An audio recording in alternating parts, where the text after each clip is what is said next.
Mga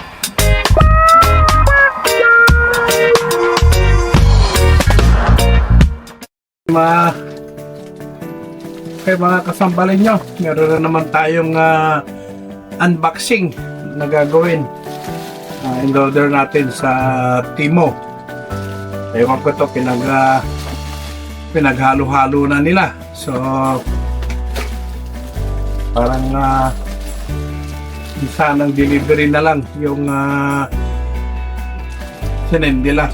Meron pa akong inaantay yung pangregalo ko sana kay Mrs. ng Valentine's, kaso hindi naman umabot. So ewan ko, hanggang ngayon ang in-email lang sa akin is first week pa ng March darating daw yung regalo ko sana kay Mrs. January ko pa yun in order, mga kasambalin nyo, kaya lang hindi umabot sa Valentine's Day. Siguro tamang-tama na lang yun sa birthday ni Mrs. next month. So tignan natin to kung anong naman itong mga in-order na naman natin sa Timo. Ay nako,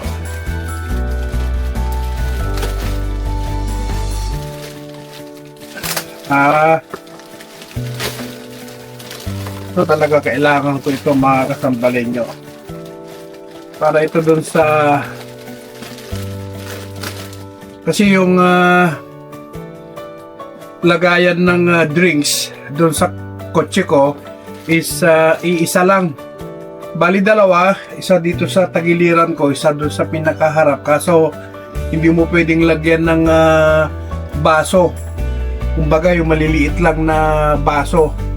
So nag-order ako nito, saka para may paglagyan din ng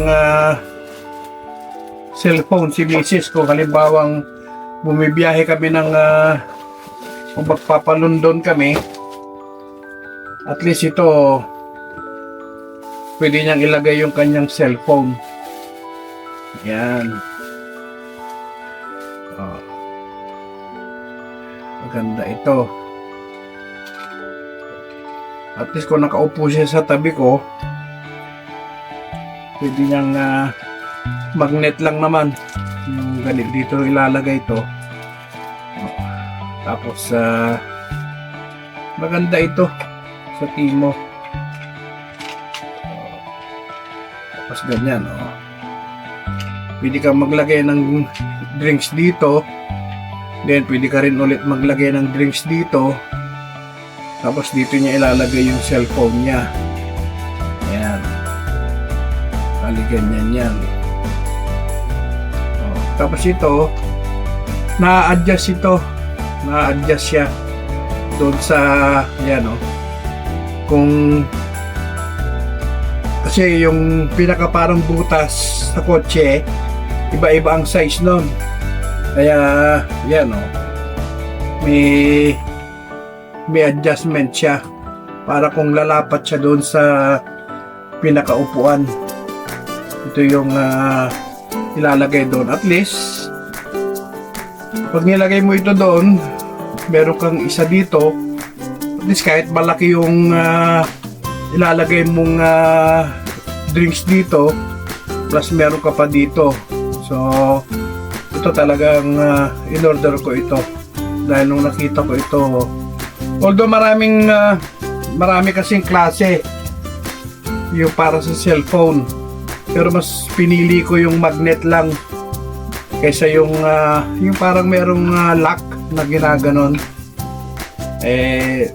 Pag nilagay mo yung cellphone mo, ilalak mo pa, ito magnet na lang. So yung mga magnet na lang niya yung cellphone niya. So okay ito, isa rin ito sa mga inaantay ko na dumating. Okay, then ano pa ba? Ito naman yung sa likod ng dalawa ito ilalagay mo sa may headrest, kasi sa likod wala namang lagayan ng drinks. yung nakaupo sa likod. At least ito, meron. Ayan. Bali, i-clip mo lang siya dun sa yung pag pinaas mo yung headrest, di ba merong parang bakal na dalawang nakaganon? Ito, iipit mo lang ito. Itong dalawa. So, doon ilalagay. At least meron siyang paglagyan ng drinks niya o ano gusto niya isabit. Then, pwede paglagyan din ng cellphone. Kung dito. So, habang nanonood siya, pwede nga niya ilagay dito yung cellphone eh. So, dalawa ito. Para isa doon sa driver side, saka isa doon sa passenger side. Eh, dalawa lang naman yung anak ko. So, pagkasama namin sila, magagamit nila ito. So, ito magagamit din natin. For sure. And then, ano ba ito?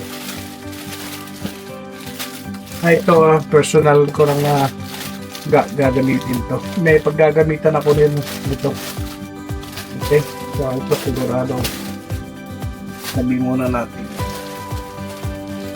Ano ba ito? Pudpud na yung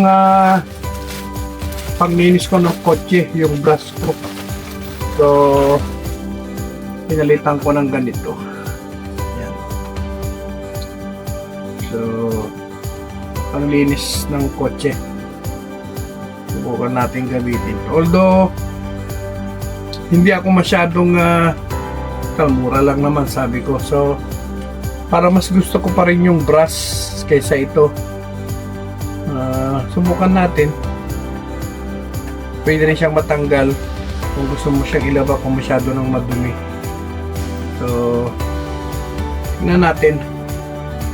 Kung pudpud na kasi yung hindi pa naman ko, kaya lang medyo pudpud na kaya gusto kong palitan. Subukan natin gamitin ito. Ayan. Ang linis natin yan. So, ano pa ba?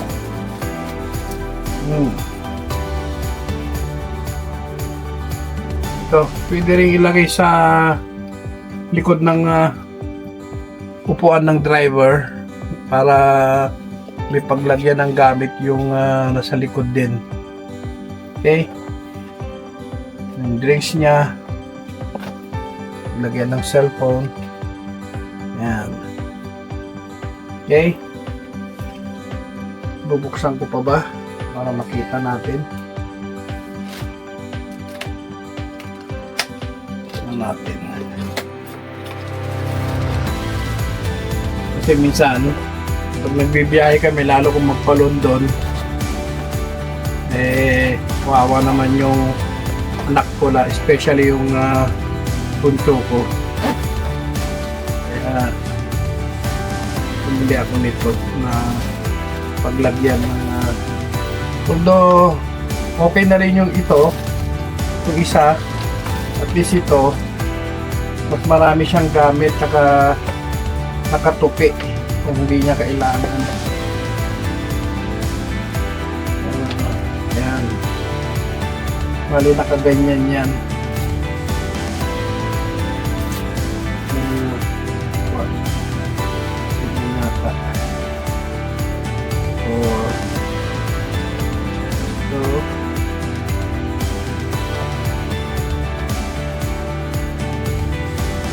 Ilagay ng cellphone. Yan, tama pala. Yun yung sa drawing. So, bali ganyan. I-clip na lang siya doon sa likod. So, at least parang meron siyang mini table. Yan. Tapos ilalagay mo yung drinks mo dyan. Para hindi siya magalaw-galaw. Okay? Tapos dito yung cellphone. Ewan ko kung kasya yung cellphone ko dito. Ayun. Oh. Yan ilalagay yung cellphone niya. So, ganyan yan. tingnan natin kung anong mas bagay doon sa likod ko. Ito o ito. Meron siyang pagkakainan. Okay? Yan yung isa.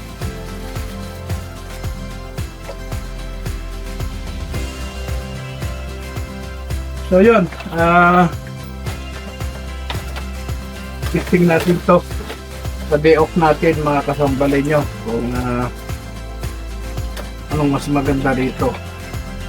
Pero kung hindi, ibalik natin, di ba? Gaya ng sabi ko, dito sa UK, kung ano man yung binili mo sa Timo, sa Amazon, or saan man online, pwede mong ibalik. Entitled kang ibalik. Yung iba nga, ginagamit na nila tapos ibabalik pa nila. Meron kang ilang weeks naman para ibalik sila. So, ang the last one, ito.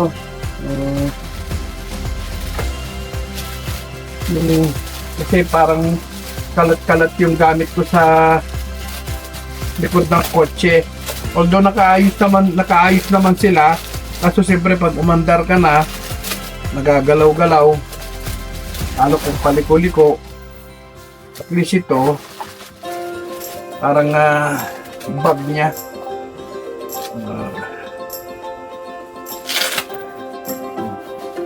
Kasi hindi siya magalaw-galaw. Mas malaki-laki naman siya. So, dito ko ilalagay yung gamit ko.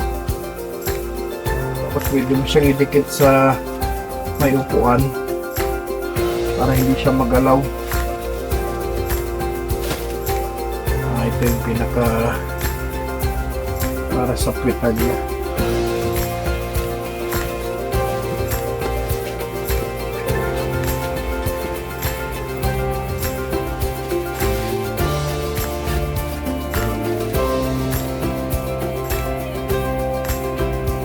Yun. Ito okay lang ito. For sure hindi natin ito ibabalik. At kailangan ko talaga ito. Okay? Ayan, mga kasambalay nyo. At natapos na naman ang ating unboxing. Meron pa isa pala. Maliit. Parang bin. Ito naman is ba tawag dito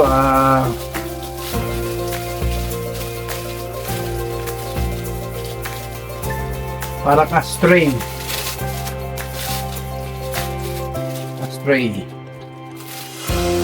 pero parang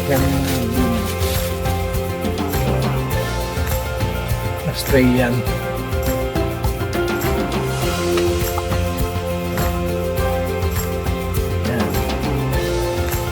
Alisin mo lang yan, kung puno na, itapon mo na, balik mo siya ulit yan, sarang na.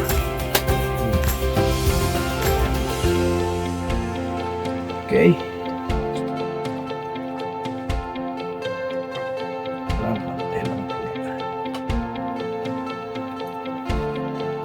Yan. Parang straight. Parang mukha siyang yung parang yung mga lalagyan ng basura namin dito. Yan. Pwede mo siyang idikit sa kotse, pwede mo siyang kung saan ilagay.